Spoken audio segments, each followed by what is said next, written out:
आगाज पर बात करें सरकारी अफसरों के असासों की तफसीलात का IMF का मुतालबा मंजूर। ग्रेड 17 से 22 तक अफसर असासों की तफसीलात फराहम करेंगे। अंदरून और बैरून मुल्क तमाम असासों की तफसीलात फराहम की जाएंगी। तमाम आला अफसर अपने बैंक अकाउंट्स की तफसीलात भी फराहम करेंगे। सरकारी अफसरों के असासों की तफसीलात का IMF का मुतालबा मंजूर कर लिया गया है। ग्रेड 17 से 22 तक अफसर असासों की तफसीलात फराहम करेंगे। अंदरून और बैरून मुल्क तमाम असासों की तफसीलात भी फराहम की जाएंगी। इस हवाले से मजीद जान लेते हैं इदरीस शेख से। इदरीस, आगाह कीजिएगा। जी बिल्कुल, ग्रेड 17 से ग्रेड 22 तक के अफसरान की जानिब से उनके सासाजात देने पर रजामंदी जाहिर कर ली गई है। ये एक बड़ी पेशरफ्त सामने आई है। IMF की जानिब से सरकारी अफसरान के सासाजात की तफसीलात मांगी गई थी और ये एक बड़ा मुतालबा इंटरनेशनल मॉनिटरिंग फंड का मंजूर कर लिया गया है, जिसके तहत ग्रेड 17 से ग्रेड 22 तक के अफसरान अपने सासाजात की तफसीलात फराहम करेंगे। आला तरीन ब्यूरोक्रेट्स ने सासों की तफसीलात देने पर इत्तफाक कर लिया है। इस सिलसिले में तमाम वाला अफसरान अपने बैंक अकाउंट्स की तफसीलात भी फराहम करेंगे और बैरून मुल्क और अंदरून मुल्क मौजूद अपनी तमाम मनकूला और गैर मनकूला सासाजात की तफसीलात फराहम करने पर रजामंदी जाहिर कर दी गई है ग्रेड 17 से ग्रेड 22 तक के अफसरान की जानिब से। लेकिन इस सिलसिले में उनकी प्राइवेसी का मुकम्मल तौर पर जो है वो ख्याल रखा जाएगा। पंजाब के महकमा खजाना ने वफाकी हुकूमत की राजदारी की रखने की बुनियाद पर मान लिया है। IMF ने सरकारी अफसरान के सासाजात पब्लिक करने की शर्त रखी थी। इसके साथ साथ रायका मजीद ये कहने का IMF हुकाम ने सियासतदानों, ब्यूरोक्रेट्स और अहदेदारों की सासाजात की तफसीलात। जी ठीक है इदरीस, बहुत शुक्रिया आपका।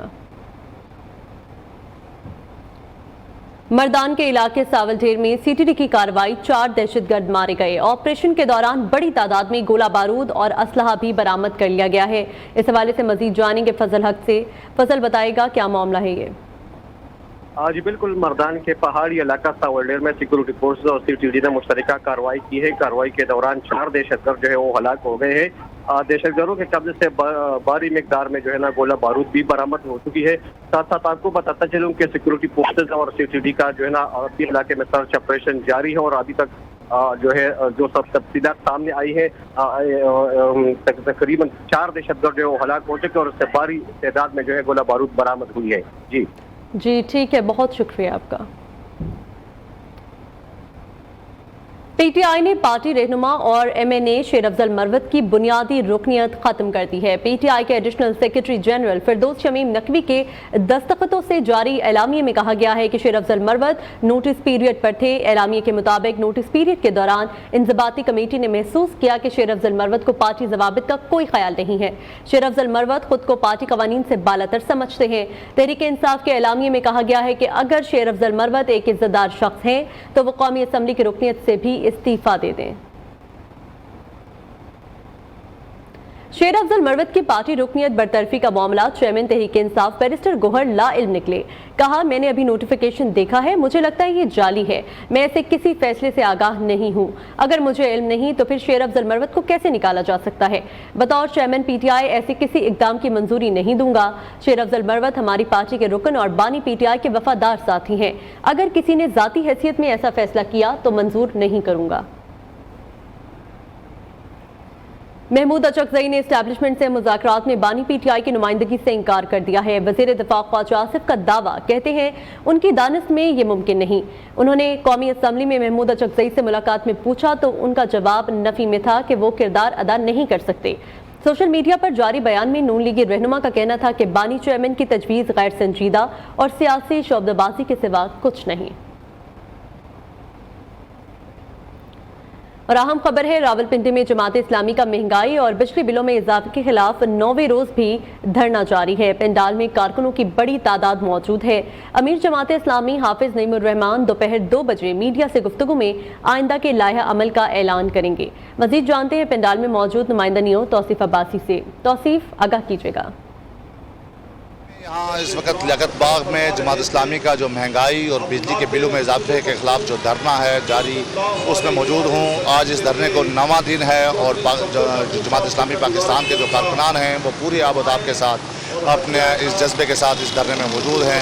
इस वक्त दिन के शदीद तपती धूप है, उसके बावजूद कारकुनान की एक बड़ी तादाद पंडाल में मौजूद है। जबकि स्टेज पे जो जमात इस्लामी की मकामी क़यादत है, जो ज़िली सदूर हैं, वो यहाँ से स्टेज से अपने कारकुनान से मुखातिब हैं। अब से कुछ देर बाद जो जमात इस्लामी के मरकज़ी अमीर हैं हाफिज नईमुर रहमान وہ قطر سے ان کی واپسی کا شیڈول قدرے تاخیر کا شکار ہوا ہے، اور جو شیڈول دیا گیا تھا جماعت اسلامی کی طرف سے، انہوں نے 11 بجے آج یہاں پہ اسی مرکزی اسٹیج سے میڈیا سے مخاطب ہونا تھا اور میڈیا کو بریفنگ دینی تھی اور اپنے آئندہ کے لائحہ عمل کا جو ہے بتانا تھا، لیکن ان تاخیر کی وجہ سے اب وہ ٹائم 2 بجے کر دیا گیا ہے۔ اب وہ 2 بجے اسی اسٹیج سے اپنے میڈیا بریفنگ بھی دے گی، اور اس کے بعد جو ان کا شیڈول ہے وہ آج شام 5 بجے کے قریب اس لیاقت باغ کے دھرنا پنڈال سے کمیٹی چوک تک جو غزہ ریلی ہے اس کا انعقاد کرنے جا رہے ہیں، جبکہ شام کو اسی دھرنا گاہ میں جو مرکزی قیادت ہے جماعت اسلامی کی وہ اپنے کارکنان سے مخاطب ہوں گے۔ جی توصیف، بہت شکریہ آپ کا۔ وزیر اعلیٰ پنجاب مریم نواز سے سیکرٹری ایمرجنسی سروسز ڈاکٹر رضوان نصیر کی ملاقات، ایئر ایمبولینس پروجیکٹ اور موٹر وے ریسکیو 1122 سروسز کے آغاز پر تبادلہ خیال کیا گیا۔ ڈاکٹر رضوان نصیر نے ایئر ایمبولینس منصوبے پر بریفنگ دی۔ بہاول نگر اور میاں والی میں ایئر ایمبولینس کے ذریعے دور دراز علاقوں میں مریضوں کی منتقلی سے بھی آگاہ کیا۔ دیگر شہروں میں ایئر ایمبولینس کے لیے نئے جہازوں سے متعلق بات چیت بھی کی گئی ہے۔ سینٹرل پنجاب میں مریض کی فوری منتقلی کے لیے وزیر اعلیٰ پنجاب کا ہیلی کاپٹر استعمال کرنے پر اتفاق۔ وزیر اعلیٰ مریم نواز کا ایئر ایمبولینس پروجیکٹ پر اظہار اطمینان، کہتی ہیں ہارٹ اٹیک، ہیڈ انجری اور اسپائنل انجری کے مریض کا گولڈن آور میں اسپتال پہنچنا ضروری ہے۔ ایئر ایمبولینس پروجیکٹ عوام کے لیے ہے، ایمرجنسی میں جان بچائی جا سکے۔ پنجاب موٹر ویز پر ایمبولینس شروع کرنے والا پہلا منصوبہ ہوگا۔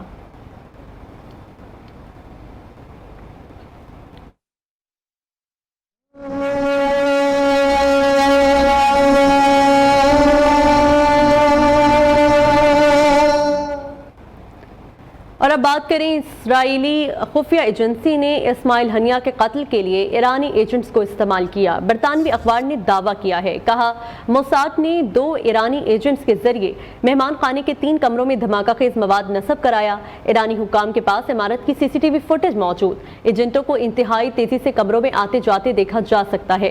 دونوں ایجنٹس دھماکے سے پہلے ہی ملک چھوڑ چکے تھے۔ 3 اگست کو عالمی سطح پر غزہ اور اسرائیلی جیلوں میں قید فلسطینیوں کی حمایت کے دن کے طور پر منایا جائے۔ حماس کے سربراہ اسماعیل ہنیہ کی آخری اپیل، کہا ہمیں امید ہے کہ 3 اگست پورے فلسطین، پناہ گزین کیمپوں، عالم عرب اور عالم اسلام اور دنیا بھر کے حریت پسندوں کے لیے ایک اہم دن ہوگا۔ فلسطینیوں کے حقوق کے تحفظ اور اسرائیلی جرائم کو بے نقاب کرنے کے لیے 3 اگست کو بڑے پیمانے پر مظاہرے کیے جائیں۔ امیر جماعت اسلامی حافظ نعیم الرحمان کی دوحہ میں اسماعیل ہنیہ کے بیٹوں سے ملاقات، حماس کے رہنما کی شہادت پر تعزیت کا اظہار کیا۔ امیر جماعت اسلامی کی حماس کی اعلیٰ قیادت سے بھی ملاقات ہوئی ہے۔ جماعت اسلامی کے امیر حافظ نعیم الرحمان نے قطر کے دارالحکومت دوحہ میں حماس کے سربراہ اسماعیل ہنیہ کے بیٹوں سے ملاقات کی ہے۔ حافظ نعیم الرحمان نے ملاقات میں اسماعیل ہنیہ کی ایران میں شہادت پر اظہار تعزیت کیا۔ اس موقع پر حافظ نعیم الرحمان کی حماس کی اعلیٰ قیادت سے بھی ملاقات ہوئی۔ امیر جماعت نے دوحہ میں اتحاد العلماء العالمی اسلامی کی قیادت سے بھی ملاقات کی۔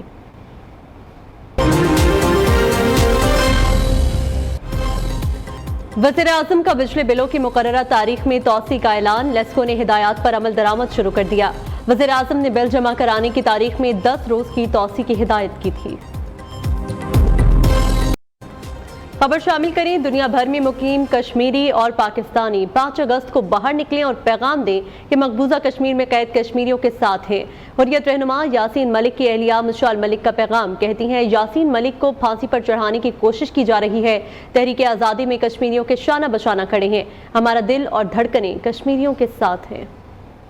عزیز ہم وطنوں، پاکستانیوں اور کشمیریوں سے یہ اپیل کرنا چاہتی ہوں کہ 5 اگست 2019 کو ہندوستان نے جو گھنونا ایکٹ کیا، جس کے تحت ہم سب کشمیریوں کو ریفیوجی بنا دیا اپنی زمین پہ، اور 50 لاکھ انڈینز کو، پبلک کو وہاں پہ سیٹل کیا اور ہمیں اپنے گھروں سے باہر نکال کے یرغمال کیا اور کنسنٹریشن کیمپس میں شفٹ کیا، کیا نہیں کیا کشمیریوں کے ساتھ جینوسائیڈ کیا جا رہا ہے۔ ہمارے عظیم رہنماؤں کو شہید کر دیا گیا، چاہے وہ گیلانی صاحب ہوں، چاہے اشرف صحرائی صاحب ہوں، اور اب یاسین صاحب کو پھانسی گھاٹ چڑھانے کی پوری جو ہے کوشش کی جا رہی ہے ہندوستان کی سرکار کی طرف سے، اور 8 اگست کو ان کی ہیئرنگ ہے۔ میں اپیل کرتی ہوں ساری پاکستانی اور کشمیری قوم سے کہ آپ لوگ باہر نکلیں 5 اگست کو، اور دنیا کو یہ میسج دے دیں کہ کشمیری قوم جو ہے وہ کٹھی ہے اور پاکستانی ان کے ساتھ ہیں، اور ہم یہ ان ایکسیپٹیبل ہے، یہ انلیگل یونیلیٹرل جو وارفیئر اور لافیئر ہندوستان نے کیا ہے کشمیریوں کو قبروں کے اندر زندہ جو درگور کرنے کا، ہم اس کو ریجیکٹ کرتے ہیں، اور کشمیر कश्मीरी कौम के साथ सांस के साथ जो है हम उनके साथ जो है धड़कनें हमारी उनके साथ हैं, हमारे दिल उनके साथ हैं और हमारी आवाज़, हमारी हर कैपेबिलिटी जिसके थ्रू हम दुनिया के सामने उनकी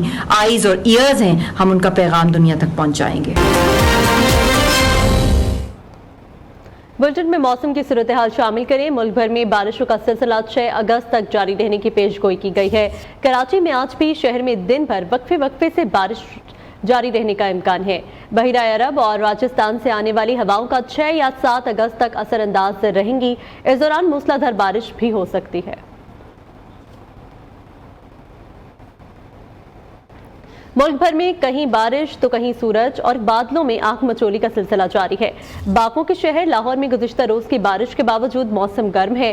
खैबर पख्तूनख्वा में मानसून की बारिशें जारी हैं। महकमा मौसमियात ने आइंदा 24 घंटों में मजीद बारिशों की पेशगोई भी कर दी है। शहरी इक़्तिदार में भी बादल बरसने को तैयार है, लेकिन हब्स ने शहरियों को बेचैन कर रखा है। मौसम की ताज़ा तरीन सूरत हाल जानते हैं अपने नुमाइंदे से। लाहौर के में मौसम की सूरत हाल हमें बताएंगे फाखरा खलील। इस्लामाबाद से अपडेट करेंगे आमना जंजुआ, जबकि खैबर पख्तूनख्वा में मौसम का अहवाल जानेंगे जमील खान से। तो सबसे पहले रुख करते हैं लाहौर का। बताइएगा फाखरा, लाहौर का मौसम आज कैसा है? लाहौर के मौसम की सूरत हाल से आगाह करती चलूँ तो आज भी जो बागों के शहर का मौसम है वो सूरज और बादलों के दरमियान मुसलसल आंख मचली का सिलसिला जारी है। दरख्त लहला रहे हैं, परिंदे चचा रहे हैं, हवाएं भी चल रही हैं, लेकिन हवाएं चलने के बावजूद भी जो हल्की गर्मी है वो महसूस की जा रही है। अगर टेम्परेचर की बात करें तो कम से कम जो दर्जा आता है 27 डिग्री सेंटीग्रेड रिकॉर्ड किया जा रहा है और ज़्यादा से ज़्यादा जो 36 डिग्री सेंटीग्रेड तक रहने के इम्कान है। सूरज और बादलों के दरमियान आंख मचली का सिलसिला मुसलसल जारी है और हवाएं जो है 14 किलोमीटर फी घंटे की रफ्तार से चल रही हैं, लेकिन उसके बावजूद भी हल्की गर्मी महसूस की जा रही है और हवा में जो नमी का तनासब है वो 60% रिकॉर्ड किया जा रहा है। फाखरा आप साथ ही रहेगा। इस्लामाबाद में इस मौसम की क्या सूरत हाल है जान लेते हैं आमना जंजुआ से। आमना बताएगा कि आज इस्लामाबाद का मौसम कैसा रहेगा? इस वक्त इस्लामाबाद में आसमान पर गहरे बादल छाए हुए हैं। जब दिन चढ़ा तो तेज़ धूप थी, लेकिन देखते ही देखते बादलों ने सूरज को जो है वो कवर कर लिया। इस वक्त गर्मी की अगर बात करें तो हब्स भी है। दर्जात की जहाँ तक बात है तो आज दिन के औकात में ज़्यादा 33 डिग्री सेंटीग्रेड तक दर्जात बढ़ने के इम्कानात हैं, लेकिन महसूस जो है वो 36 डिग्री सेंटीग्रेड तक उसकी हिद्दत होगी। बारिशों की अगर बात की जाए तो महकमा मौसमियात के मुताबिक आइंदा 12 घंटों के दौरान इस्लामाबाद और रावलपिंडी में जो है वो गरज चमक के साथ बारिश के इम्कानात हैं। पिछले चंद दिनों से जो है इस्लामाबाद में बारिश हो रही है, जिसकी वजह से रात को मौसम खुशगवार हो जाता है, लेकिन जैसे ही धूप निकलती है, सूरज निकलता है, तो साथ ही दर्जात में इजाफा होता है और हब्स भी बढ़ना शुरू हो जाती है, लेकिन बारिश के बाद जो है मौसम खुशगवार हो जाता है। जी ठीक है आमना, साथ ही रहेगा। अब रुख कर लेते हैं खैबर पख्तूनख्वा का और जानते हैं कि वहाँ आज का मौसम कैसा रहेगा जमील खान से। जमील बताएगा। जी बिल्कुल यकीनन खैबर पख्तूनख्वा के बेशतर इलाकों में मानसून की बारिशों का सिलसिला जारी है और आइंदा 24 घंटों के दौरान महकमा मौसमियात ने सूबे के मैदानी इलाकों, जनूबी अजला और बालाई इलाकों के चंद एक मकामात पर बारिश की पेशगोई ज़ाहिर कर दी है। साथ साथ ये भी वाज़ेह किया है महकमा मौसमियात ने कि मुख्तलिफ़ इलाकों में तेज़ हवाएँ भी चलेगी और ख़ुसूसी तौर पर दीर सवाद, चतराल और मलाकन डिवीज़न, हज़ारा डिवीज़न के मुख्तलिफ़ इलाकों में नदी नाली में तुग़यानी का भी ख़दशा है, जिसके पेश नज़र पीढ़ी में ने वहाँ पर कार्रवाई का बाकायदा तौर पर आगाज़ भी कर दिया है। गुज़िश्ता 24 घंटों के जी ठीक है जमील, हमें मुख्तलिफ शहरों से हमारे नुमाइंदगान अपडेट कर रहे थे, बहुत शुक्रिया।